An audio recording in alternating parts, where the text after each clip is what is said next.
Okay, we're here. We're live. I want to thank you all for joining me and Chris today. I was looking at the timer and I was thinking like, uh-oh, Chris not going to make it. This is 5, 4, 3. I was on Twitter. That's funny. That's funny. Yeah, you sat down right in time though. Like, right. Oh yeah. I was actually have my eye on the timer too. So I was like, let me put this tweet out and let me get my butt in the seat. For sure. So let's get into today's topic, right? Or today's show. I had to check with Chris first. I gave him a call to make sure that the title of today's conversation wasn't a little too extra. As you can all see, today's show is titled California Reparations Task Force is under attack. Here is what you can do about it. And for the most part, it is under attack, but that was to be expected. I don't think anybody thought that this would go by smoothly. You get what I'm saying? Without any hiccups, or without any problems, or without people trying to tear it down or just flip things around as far as turning reparations in California from being lineage-based to race-based and all those other kind of things. So before we get too deep in all that, for those of you who don't know who Chris is, Chris, go ahead and introduce yourself, brother. Yeah, sure. Thank you, bro. So I am Chris Lodgson. I am one of the lead organizers with a group called the Coalition for a Just and Equitable California, or CJEC, and the American Redress Coalition of California, or ARCC.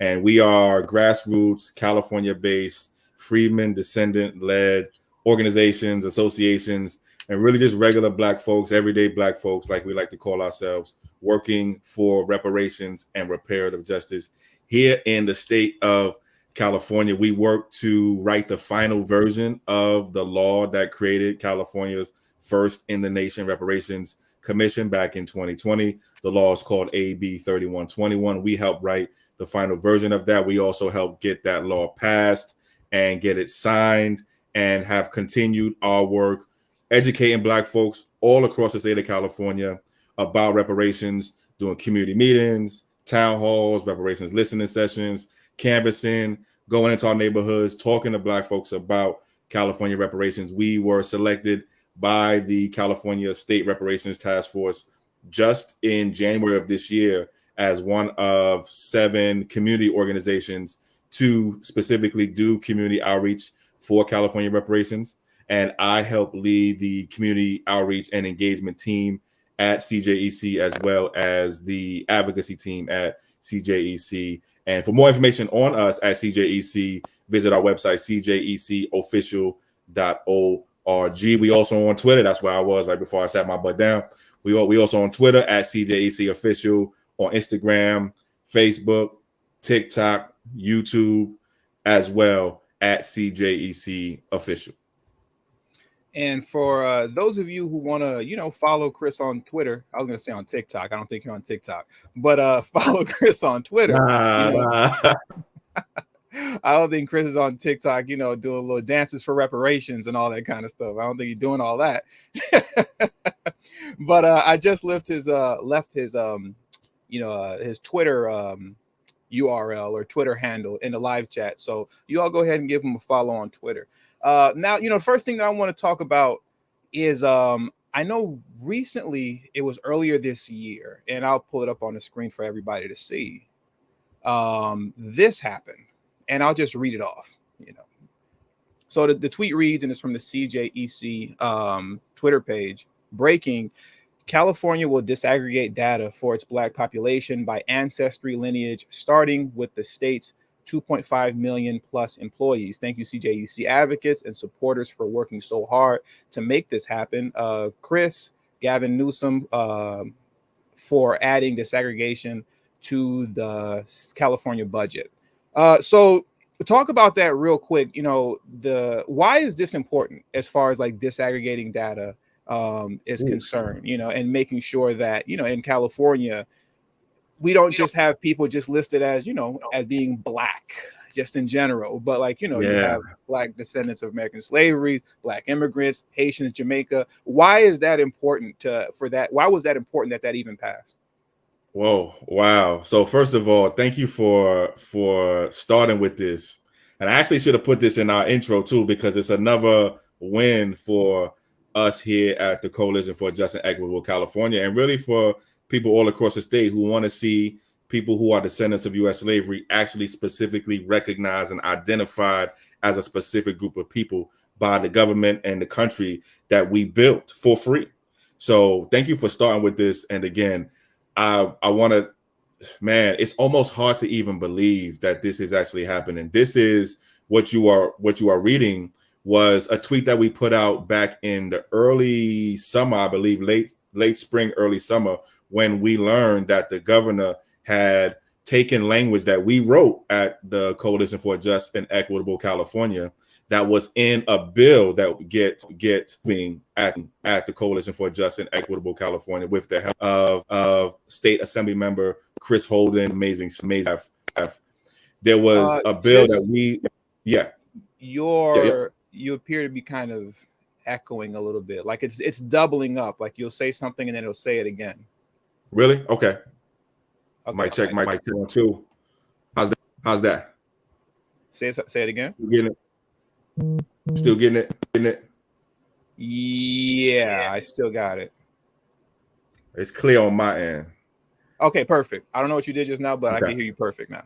No worries. So yeah, so just picking up right there. So the governor in the spring, late spring, early summer said, we want to take the language that CJEC wrote in a bill that we had going and put it in our state budget. And so that tweet right there actually was us announcing that the governor had taken language that we wrote to start to actually delineate and disaggregate and make California start to specifically collect data specifically on us as a specific group of people, the Black folks that actually built this country. We said, the governor said, we want that language in our state budget, and we want to pass that in our, and we actually want to put some money behind it, about $15 million or so, to make California the first state to actually start to collect data and information specifically on Black folks from U.S. slavery. So we were announcing it then. And then about a month or so later, the governor got his budget passed, and in the budget passing bills was our language, specifically in one of the budget bills called SB 189, specifically Section 14 of 180. That is now California law, and that makes California the first state to do that. The first state to do what's right there, screen, which is start to collect data and information and really recognize us specifically as a specific group of people. First time in the country we've seen this. First time since the Reconstruction era has the legal status of American freedmen actually been recognized in a state law. And so we were very, very happy first when we learned that the governor was going to do it, and then when he actually did it, we were even more happy. Like I said, it's even almost hard to believe right now, and we still have more work to do. We have to work with the state controller's office. We have to work with the California Human Resources agencies and all of the HR managers across the state. The state has 2.5 million employees. So the state is going to start with those 2.5 million, and we have to work with them over the next, weeks and months to actually make this real and make this happen. Hopefully expand it from there. Now, as far as this is concerned, this bill being passed that disaggregates, Black Americans who are descendants of American slavery from, Black immigrants and so on and so forth. I remember when we had a conversation about this previously, you told me that other people or other groups like Asians or whatnot, I think in California, it actually took them a long time to get this passed for them. I think you guys were able to accomplish it in a faster amount of time, but I really want to pinpoint like why that's important. You get what I'm saying? Because you see other groups doing it, but there are a lot of, I think, Black folks that really don't understand the importance of that. You know what I mean? Because I mean, even in a conversation that we had, I think it was last month as well, I remember you were telling me about I believe it was in New York. It was actually Black immigrants, and you said they Oh yeah, spent about a decade, 10 years, yeah, to get disaggregated data. I believe it was on the U.S. Census, so that they can actually yeah, check off that I'm Jamaican or I'm Haitian. I'm not just Black. So go ahead and speak on that for a moment, just like yeah, how other groups have done it prior, how hard it is to get it done, and then just yeah. why it's actually important, because you see a lot of groups doing this. Yeah, no, that's a dope question. It actually dovetails on your last question too, and I wanna follow up and actually talk specifically about why this is important. Why is this important to do, and then talk about some of the other examples of groups that have done this. Like, for example, you mentioned the AAPI community here in the state of California did this for themselves back in 2015. Black immigrants working out of New York got the U.S. Census to add a place for them to write in who or what nation they come from on the U.S. Census starting in 2010, but we didn't see it until the 2020 census. So I want to talk about why this is important. And there are a few reasons. One, just from a human rights, from a moral, from a just keeping it real perspective, we are a specific group of people. The Black folks who built this country, the Black folks who came here not by choice, but in chains, we are a specific and unique group of people. We have a specific and unique history in this country. And in this country, especially us, deserves their government to recognize them and to see us as a specific group of people. And that's something that was not happening. And in many places across the country, it's still not happening. And at the federal level, it's still not happening also.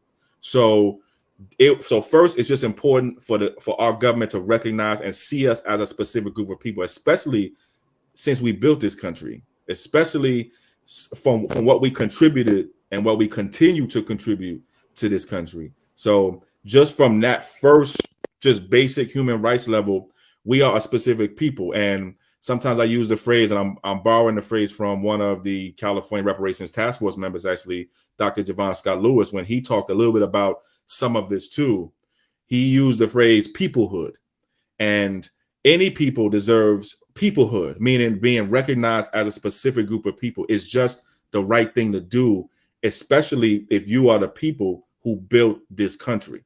So that's just from a basic human rights level, moral level. We are a specific group of people. We built this country. Our government our government needs to recognize us, and we deserve to be recognized by our government. So that's the first part.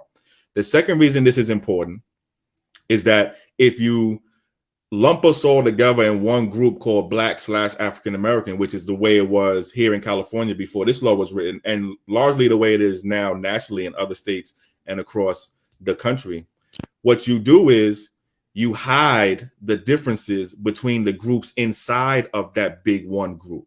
So we, Black folks, African Americans who descend from U.S. slavery, whatever you want to call us, those who descend from U.S. slavery in this country specifically, we are a group that has specific needs.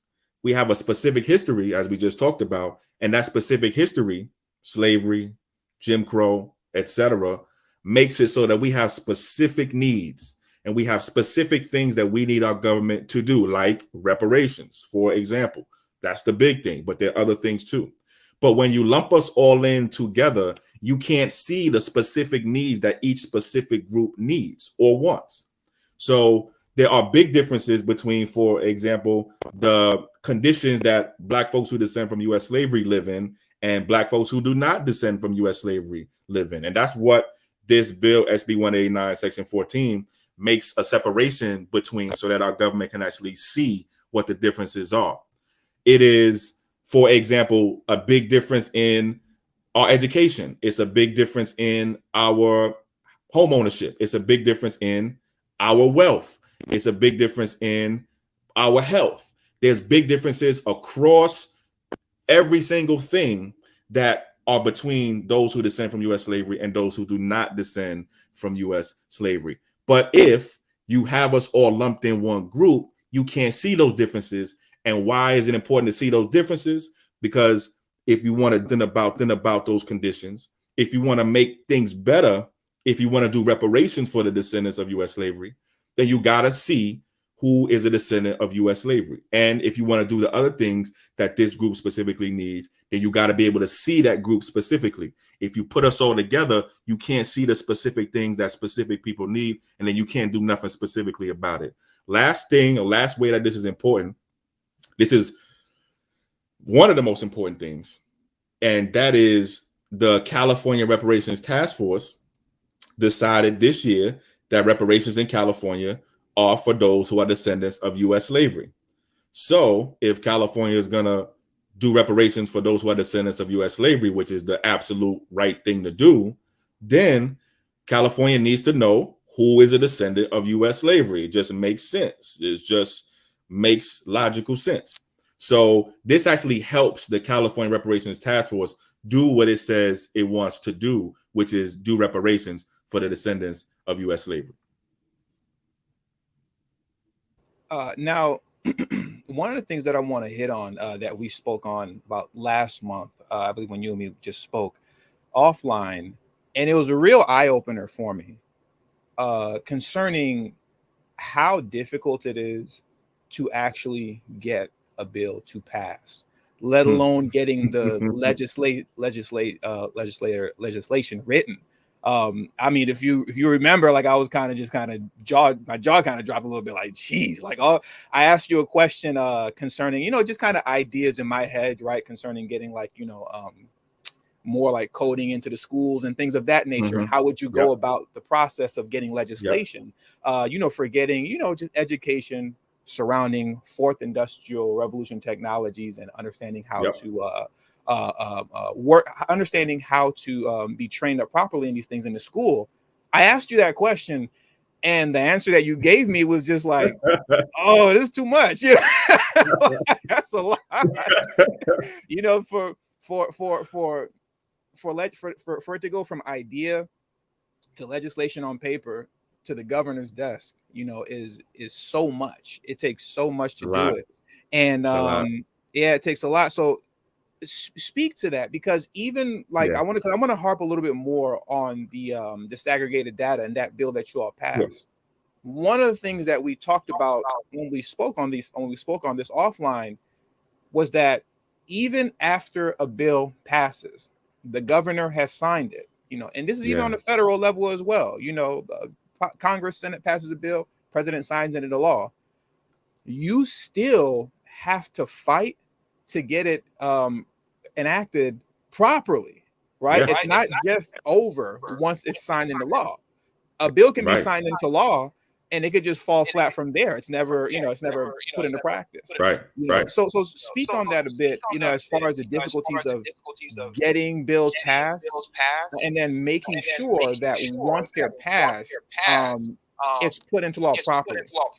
Yeah, no, that's a great question. So, wow, it is a lot, and there are two things here specifically. So, first, I'll talk about how was the process of actually getting this done, and then I'll talk about what we got to do next, because right now we're in that next part that you was just talking about, which is after the thing is signed into law, now we gotta implement it. Now we gotta make it real. And Black folks, we know this very, very well. We know there could be laws on the books, and then what do they have to do with our real lives, right? We got laws on the books that say don't discriminate. We got laws on the books that say you got to treat Black people right. But are we living right? Are we not discriminated against, etc.? Right? So we know what that's like. But let me talk a little bit about the process here. And this is really the culmination, the work of hundreds of people across the state of California. And I want to give a shout out to the everyday Black folks who work with the Coalition for Just and Equitable California, and even those who have been supporting this work online, offline, over the past 2 years. This was actually a 2-year process. It took us 2 years to get this done, to get to this point. And the first time that we started with this, the first try at this last year actually failed. The governor actually vetoed the bill that we had to do this last year. So we could have had this done last, but the governor vetoed the bill that we had to do this last year. It was called AB 105, and the governor actually vetoed that bill last year, and then we came back around this year and successfully got it done with the work and support of the governor's office. But more to the point about the process, the first things we did was start to talk ourselves as just Black folks working with the coalition for a just and California. Start to talk among ourselves about what we wanted to see happen, what change did we want to make, and then start to do some research about, well, what's already on the law now?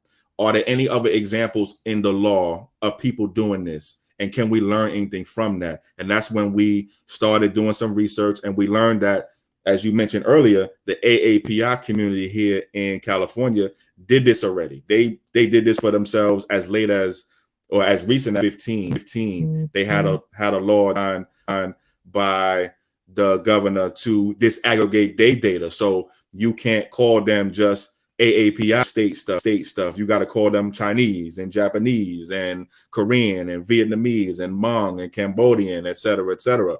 And rightly so. There are differences between those different groups of people. So we started looking for other examples of what's already in law and can we learn from that. And then when we found some stuff that groups had already done, we modeled what we wanted to do based on what they did, and we just changed it around so that it fit what we wanted to do and spoke specifically to our group.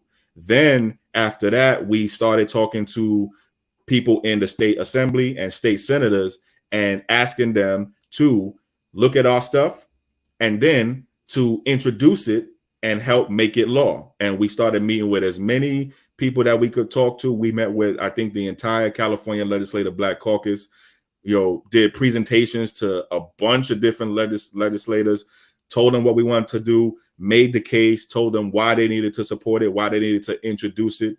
For those who don't know, if you want to introduce a new law, generally speaking, a sitting legislator, meaning a state assembly person or a senator, or if it's another, level of government, somebody already politician already has to introduce a new law, generally speaking.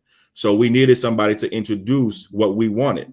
So we, again, met with as many people that would listen to us, made presentations, talked, had meetings, and we heard some maybes, we heard some no's, we heard some I'll get back to you. And finally, we found a great legislator by the name of Assemblymember Chris Holden and his staff that said, we want to do this and we want to put this in a bill that we already have, but we want to add your language into our stuff and then move it forward.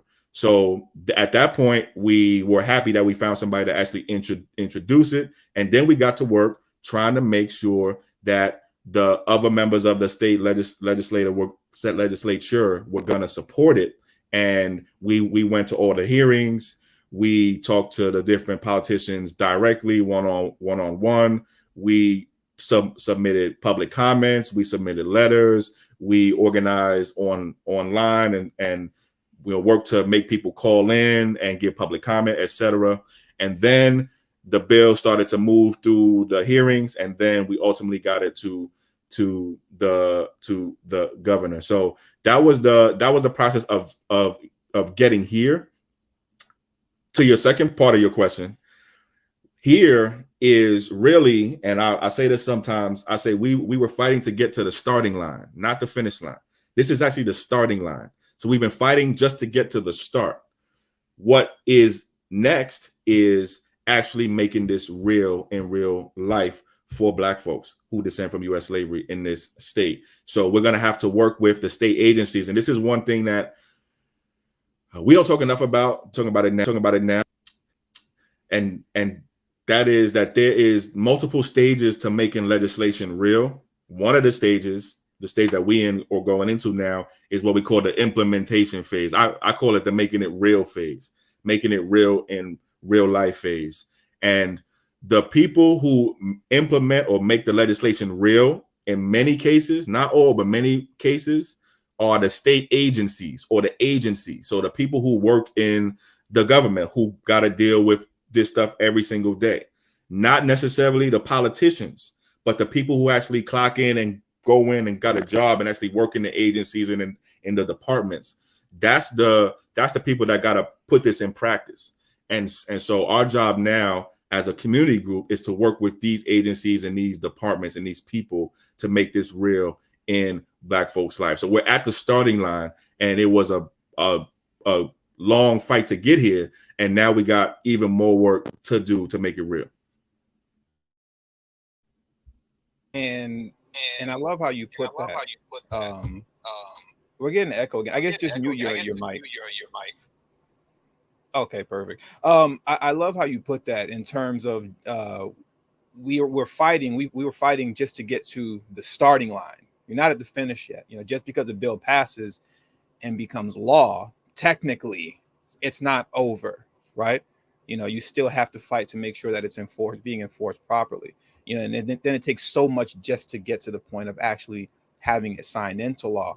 Now, this is a perfect segue into what I want to pull up next, a tweet that was posted and that's been going around on CJEC Twitter page, and as well as you've shared it as well. And I've also shared this tweet as well. So let me read this off to the people so they see what's going on right now. So you guys put out a call to action. Tell Gavin Newsom to veto AB 2296. Tweet again, and then you point to a link and call again today. The California Reparations Task Force never asked for and doesn't need more time. Keep politics out of reparations. Tweet and call today, and then you have a few people that you've added, the governor and the governor's office. And then there's obviously the link where the finger is pointing next to with much more information as well. Now, others, you can all go on to this Twitter page and I'll leave the link. Let me grab the link right now, and I'll put the link in the live chat. And then for those that are watching the replay, I'll also make sure to put this link in the description as well. But the point is this: as we speak, you know, AB 3121 was passed, right? Obviously, it's law now as far as, you know, the task force is concerned and doing the study. Okay, we get that. But, you know, as Chris said, that's only getting to the starting line, right? Because it's under attack, you know. So please explain, take a moment to explain, you know, what is this bill that it looks like it's going to hold things up as far as the reparations task force is concerned and reparations overall in California. What is AB 2296? Why does it need to be vetoed? Where did it come from? And that's it. Take the floor. It's yours. Yeah, thank you. And let me know if my mic and my sound is clear too. But thank you so much. And this is something, thank you. So this is something that we have been very focused on and very concerned about for several months now. And that is AB 2296, which is a bill that would delay the end date of the California Reparations Task Force for a whole year, and also make some very, very dangerous changes to how task force members are removed from the task force. So the bill right now would move the date for the end of the task force from July of 2023 to July of 2024 by a whole year. And I'll start here.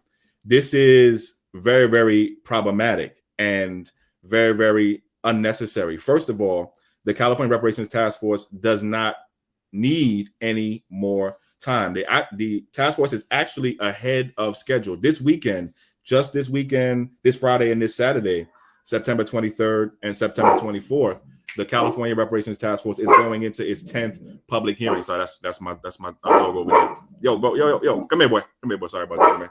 It's all right. Well, hold on. He's cursing the dog out right now. Come here, see, he don't like this bill either. All right, come here, man. I know. I don't like this bill either, come here, man. Sit down, man. Sit down. The dog doesn't like the bill either. Yeah, as he heard 2296 started getting it. So first of all, the task force itself doesn't need any more time.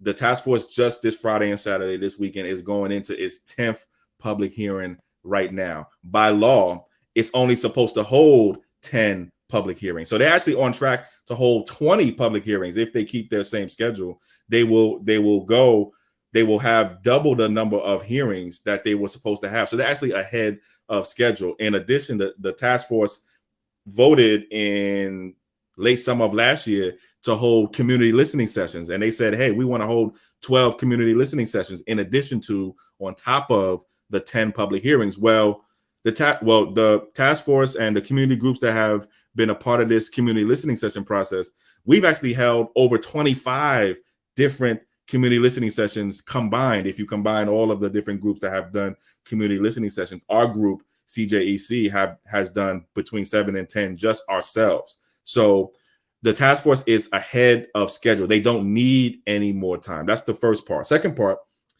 they didn't actually ask for any more time. And this is something that's very, very troubling. The task force itself is not asking for more time. I want to say that again. The Reparations Task Force itself is not asking for any more time.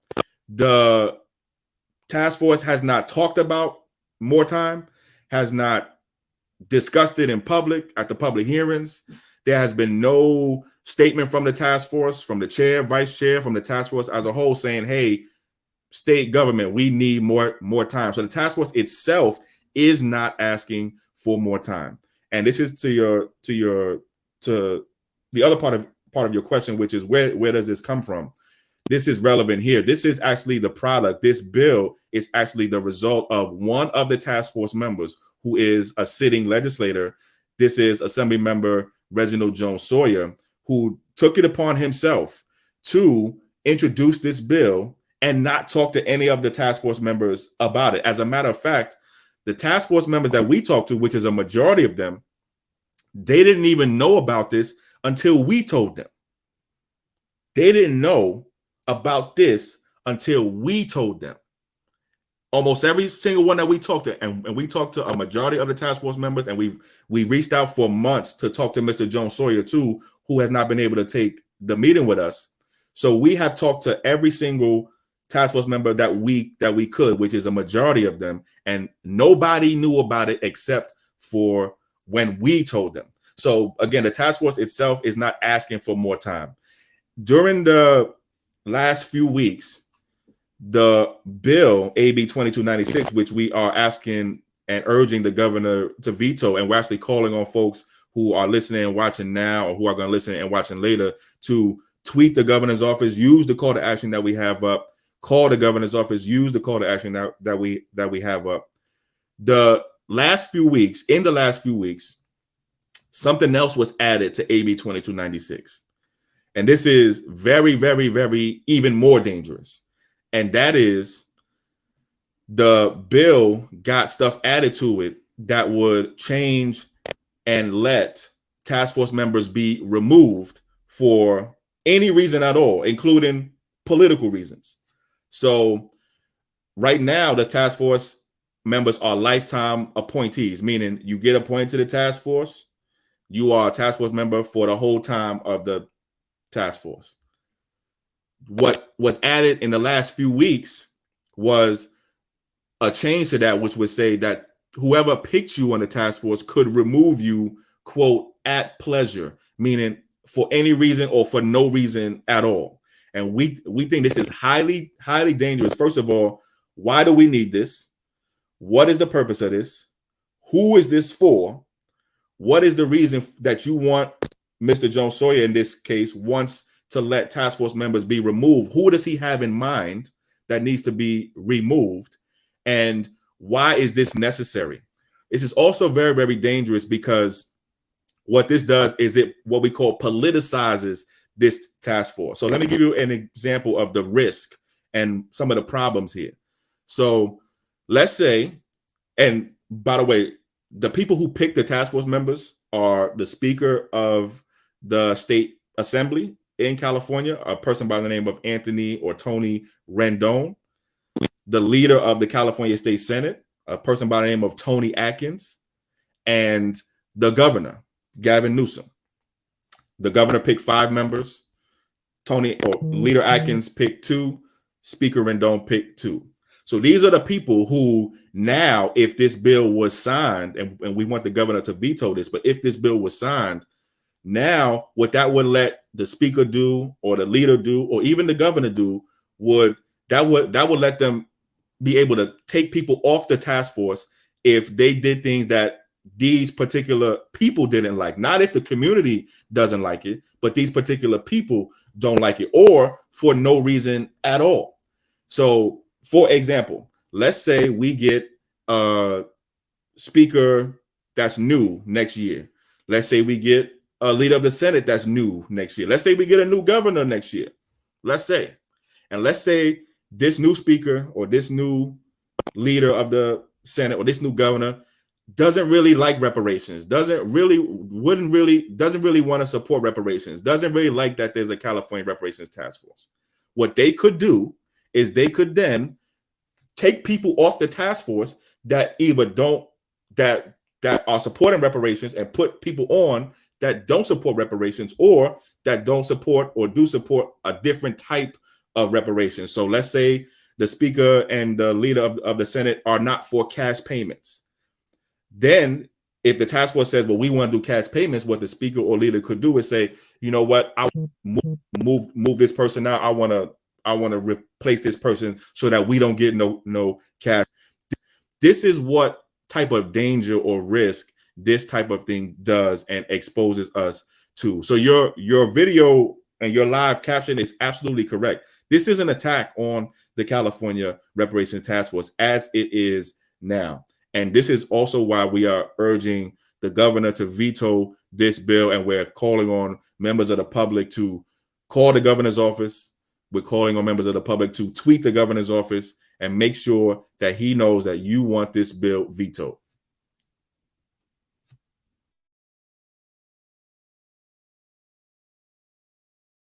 So I had the mic muted. This is the man that's attempting to destroy the task force, correct? This is the legislator who is a member of the task force who introduced AB 2296 and did not, from what we know and from what other task force members told us, from what we have heard from them in the public hearings, that they didn't even know was this effort to extend the task force by Mr. Jones Sawyer, who is a sitting member of the task force.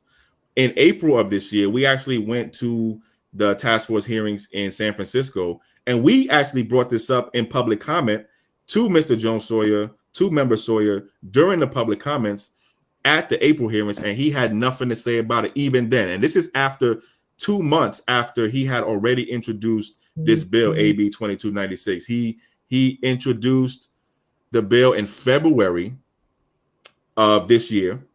There was a reparations task force hearing in February. He didn't say nothing about it. There was a reparations task force hearing in March. He didn't say nothing about it. There was a reparations task force hearing in April. He didn't say nothing about it. And I'm expecting that he will say something about it at the hearings, which are in his district this weekend. But we're going to say something about it again, because this is not the way that you do. So even if you wanted to do something like this, don't you think you should talk to the task force members that you work with, the people that you asking to stay on next year? Don't you think you should work with them and get their thoughts and ideas before you do this? Why don't you think you should talk to the public? Don't you think you should talk to the community groups that are doing community outreach? Don't you think you should work through the people that are actually a part of this and that actually want to see this happen? Mr. Jones Sawyer and Member Sawyer did none of that.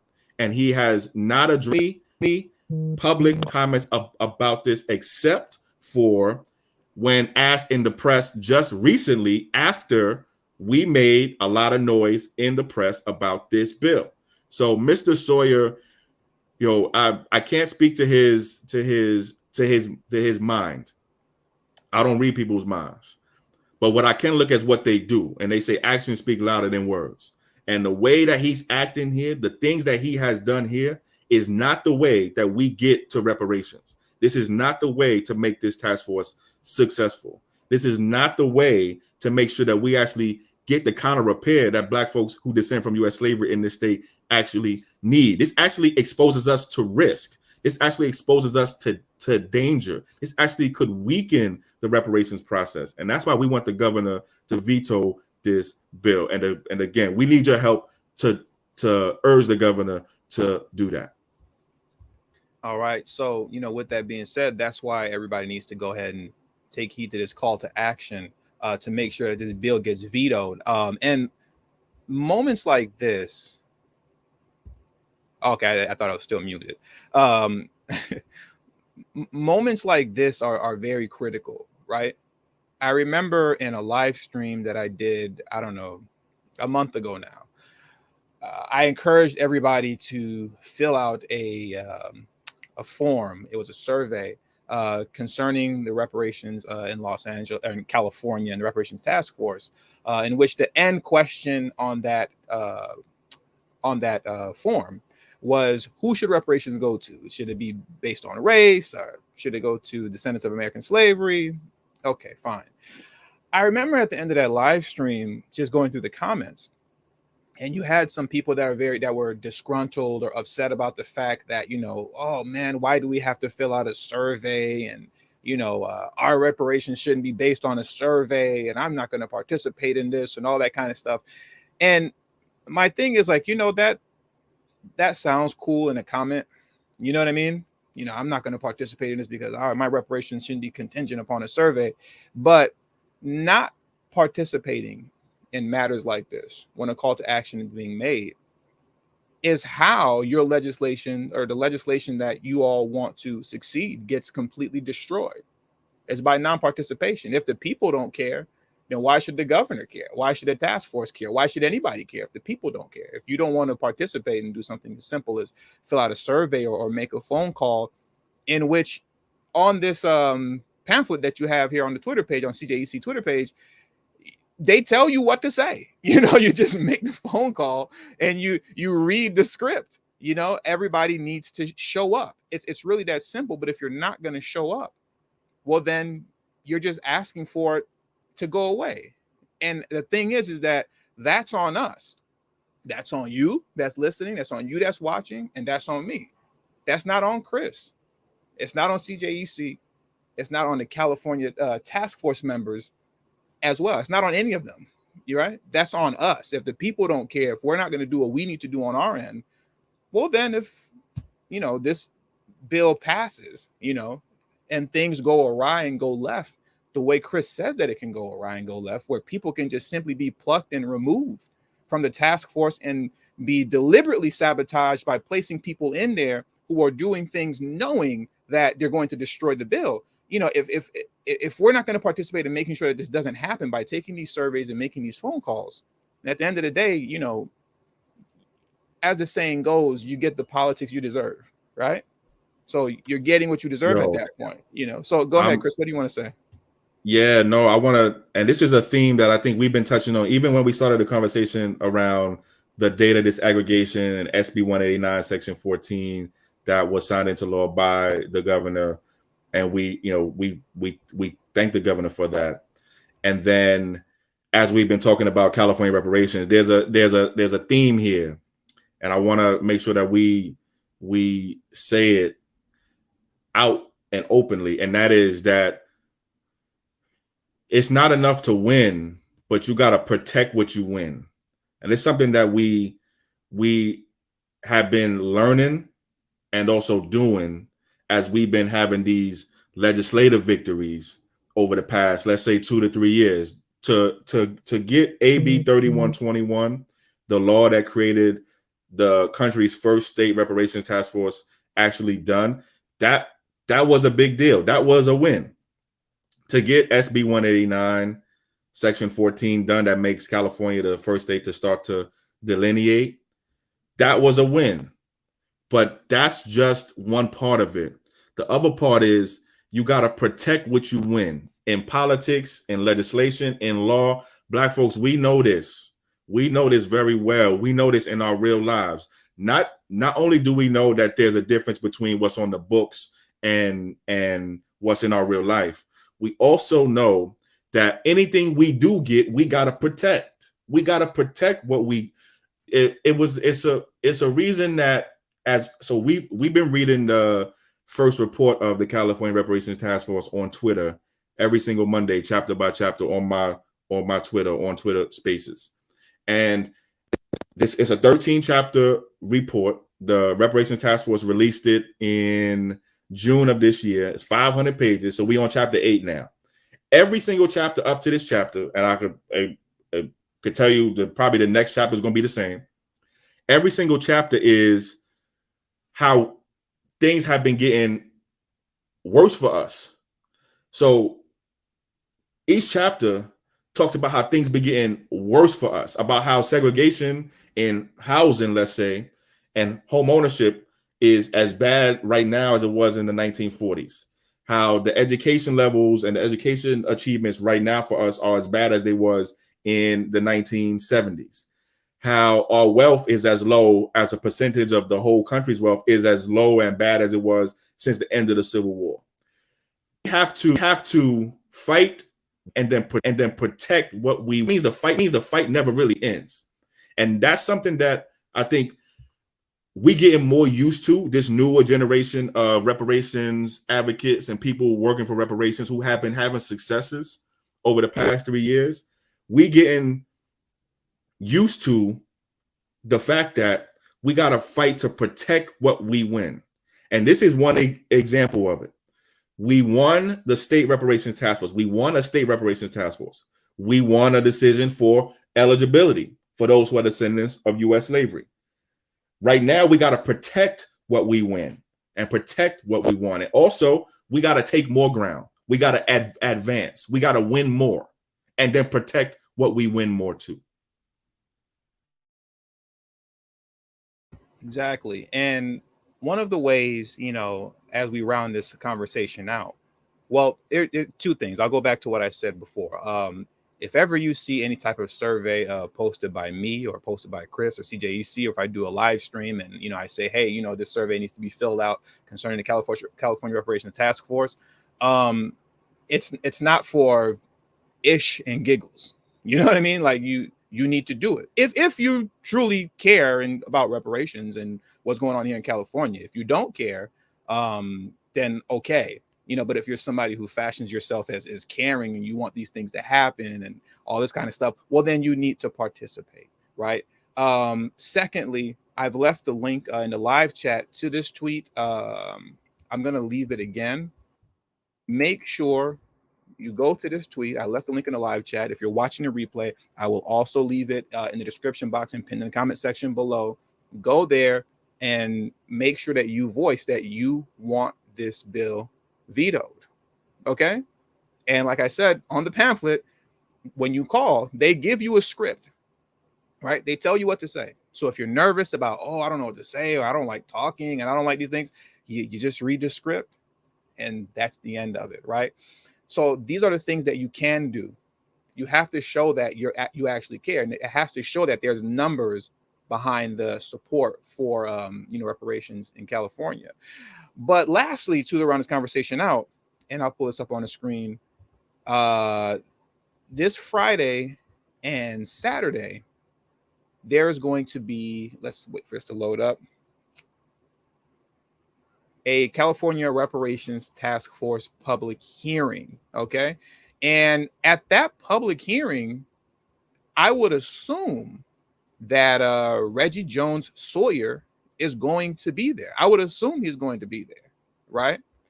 So it's moments like in his district. it's in his district, right? So it's moments like these, where people got to show up, where we got to show up. If you're not, going to do it online and you'd rather come in person, the best thing to do is to come in person, right? But it's best to do both at the same time. If you can make it on Friday or if you can make it on Saturday, show up. If you can't, make sure you fill out the forms online. But there has to be a presence that's shown that we care, and that what's going on, it matters to us. So speak to this California Reparations Task Force public hearing that's happening here in Los Angeles this weekend. Talk what is this? What is this all about? Go ahead and break that down. Yeah, thank you. So this weekend, this Friday and Saturday, September 23rd and September 24th, 9 a.m. to 5 p.m. each day at the California Science Center, 700 Exposition Park Drive, Los Angeles, California, 90037. In person, you can and you should, and please do, because I will be there. You can be and go to the September California Reparations Task Force public hearings. The State Reparations Task Force has to, by law, hold public hearings all across the state. So every month or so, they go from city to they hold public hearings to talk about California reparations, hear from the public, hear from expert witnesses, hear from public testimony, and talk about what the California reparations plan should be, what should be in the California reparations plan that the task force is scheduled to release next July 2023. So these are the public hearings that you have an opportunity to be in person and virtually too, but in person, so that you can California Reparations Task Force, talk to California Reparations Task Force members, talk to the public, talk to the state government that is creating the country's first state reparations plan. And this Friday and this Saturday, September 23rd and September 24th, is your next opportunity to do that. And again, that's at the California Science Center, 700 Exposition Park Drive, Los Angeles, California, 90037, 9 a.m. to 5 p.m. each day. These are public meetings. It's open to the public. So please be there in person if you can. If you can't be there in person, that's not a problem. Join us online at ETM Media Group here on YouTube for the live stream, and also on the CJEC website, cjecofficial.org, on our videos tab, and you'll be able to watch the hearings there too. But we really want you to come in person if you can make it. If you in LA, or if you are around LA, or if you can make it to LA, we are driving down from here in Sacramento and from the Bay Area within the next 24 hours or so. I know some of my people are already down there. So please do make it in person if you can. And this is exactly the point that you were just making. That is, we got to be, and many of us are, and more of us will need to be a part of this reparations process here in California to make sure that it actually gets to what we want us to get it to. In order for this to be what we want to make it, we got to be a part of the process every single step of the way. So whether it's filling out a survey like you were just mentioning, whether it's coming to the public hearings, whether it's leaving public comment. By the way, public comment these days of hearings, this Saturday, 9 a.m.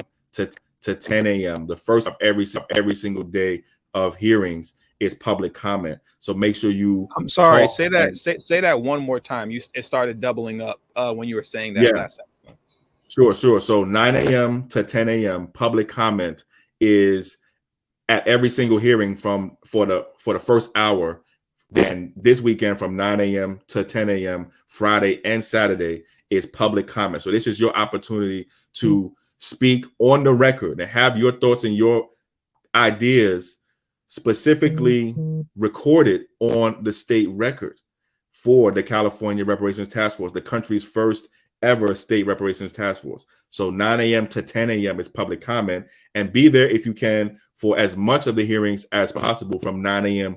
to 5 p.m. They're long hearings, they're all day. So make sure you are there for some part of these Friday and Saturday. And again, that's the California Science. It's gonna be on the first floor of the California Science Center, 700 Exposition Park Drive, Los Angeles, California, 90037. Be there in person.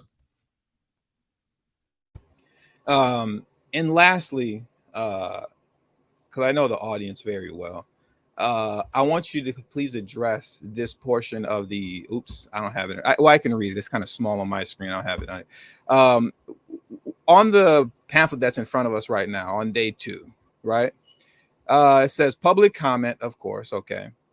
And then we have this second bullet point that says domestic and international reparations initiatives and models. What does that mean? What is that about? What is going to be discussed concerning that? What are we talking about? How we're going to get reparations for people internationally? Like, what do we? And that was a No. rhetorical question, but I know, like, you know, some. I know it's all good, and people got Yeah. the right. Look, people trying to protect what we got. So I'm not mad. You know what I'm saying? Yeah. We just So got to make sure that, you know, we're not over yeah, here, you know, yeah. the California Reparations Task Force hearing, trying to figure out how to get reparations for, you know, people in the Bahamas, you know.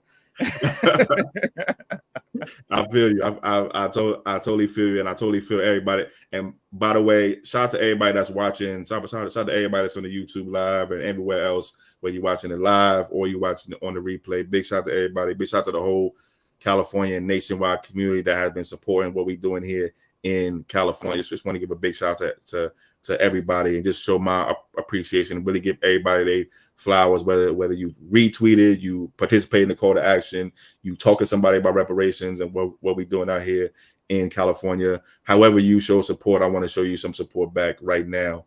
So that's the first thing. But to your question, what we're doing now here in California and what the California Task Force is doing now is creating a reparations plan. And so one of the things that I expect them to be doing specifically at this hearing and over the next several hearings, but particularly on day 2 of the hearings that you are talking about, is actually looking at other examples of reparations in other places and then learning from them. We learn do or not do for ours. So right now, what we're going to be doing is talking about reparations that happen in other parts of the world, talking about reparations that happen here in the U.S., and they're saying, all right, what did they do? What can we learn from them? What do we want to, learn about what they did? What do we want to not do? What are some mistakes that they made? What are some lessons that we can take so that we can make our stuff really, really good? So this is what I expect to be seeing and hearing in day 2 of the hearings on Saturday. I think that is the 24th here or there in LA. So that's what the international and domestic reparations models thing is about. It's really about learning so that we make sure that we do the right thing, because reparations happen all over the world and here in the US, just not for us though. So what we're trying to do now is learn from examples.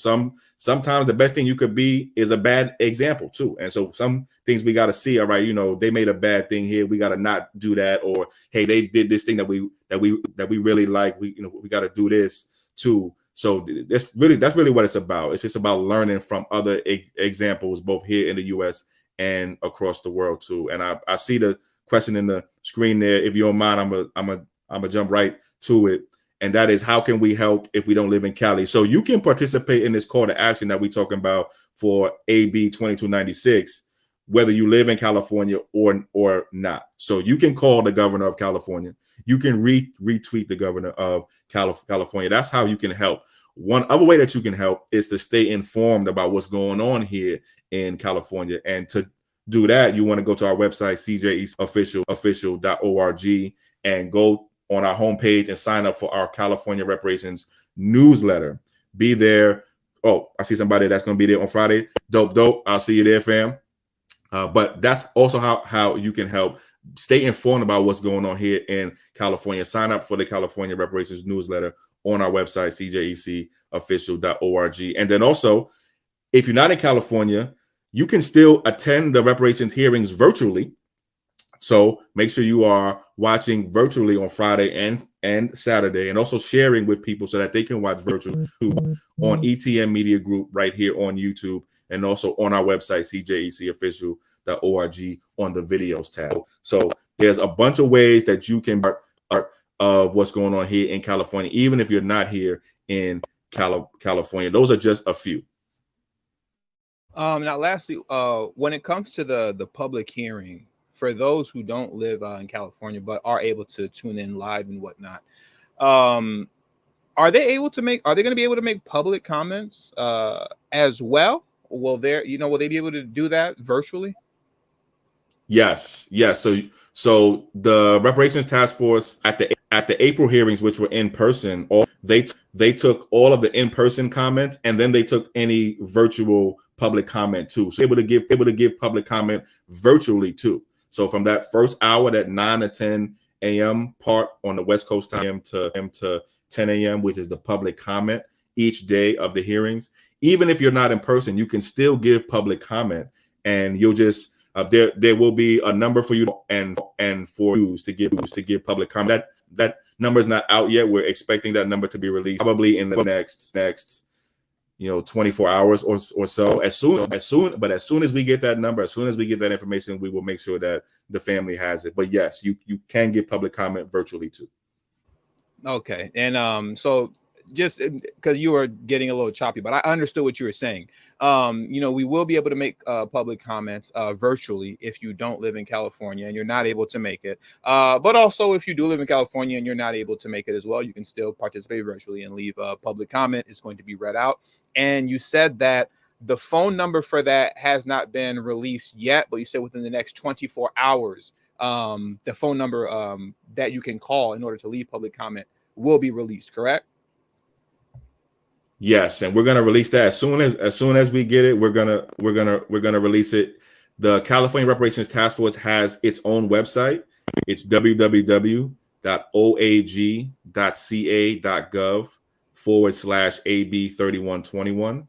That's www.oag.ca.gov/AB3121, and that's where the state task force puts its information, and we're watching that page. So when they put that information out about how you call in for public comment, as soon as we get that, and that's where it'll go first. As soon as we get that, we're going to put that out on Twitter, on Facebook, on Instagram, on TikTok, and on YouTube also. Okay, so make sure that you stay in. For all of you who want to participate, but maybe you have prior engagements.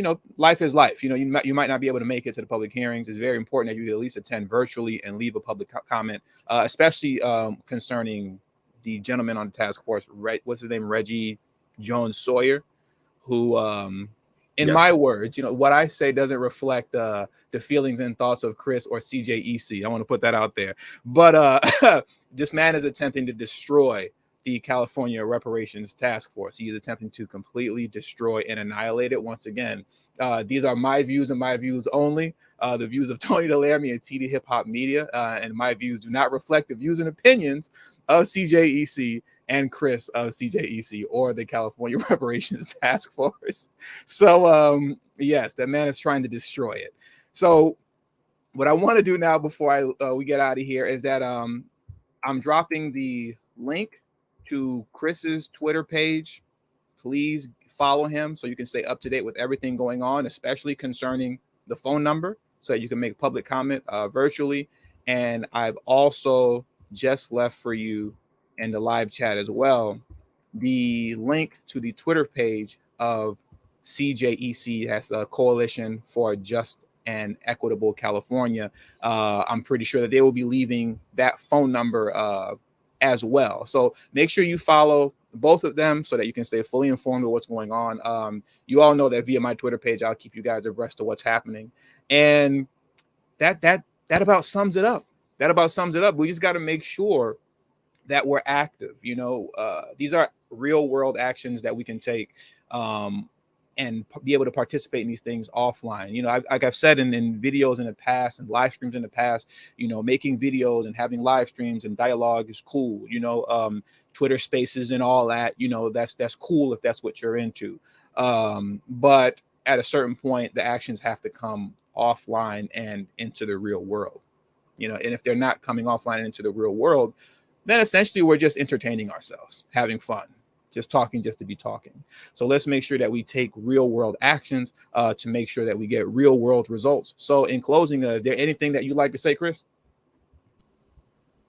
I couldn't have said it better myself. I just want to thank you, bro. I want to give you some flowers here and just some appreciation your team.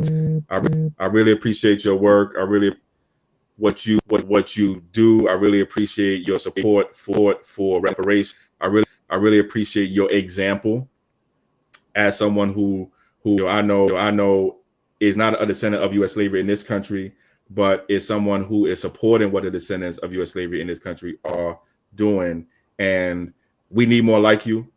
And I am just very appreciative of what you are doing. I'm also appreciative of the audience that you have. And I want to give a shout out to everybody, again, that's listening, watching, whether it's live, whether it's on the replay, etc. I really just want to appreciate everybody for watching what's going on here in California and what's going on here in California.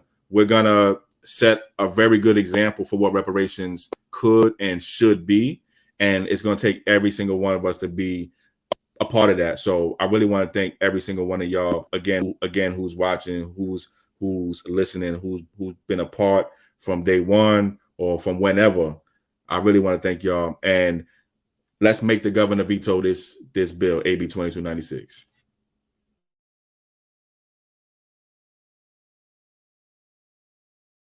Always got the mute. I had the mute button on.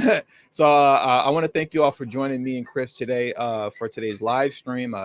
This discussion was very informative. I feel like we got a lot accomplished concerning what can be done, by the viewers and listeners. And that's the most important thing, and now we all know what to do, right?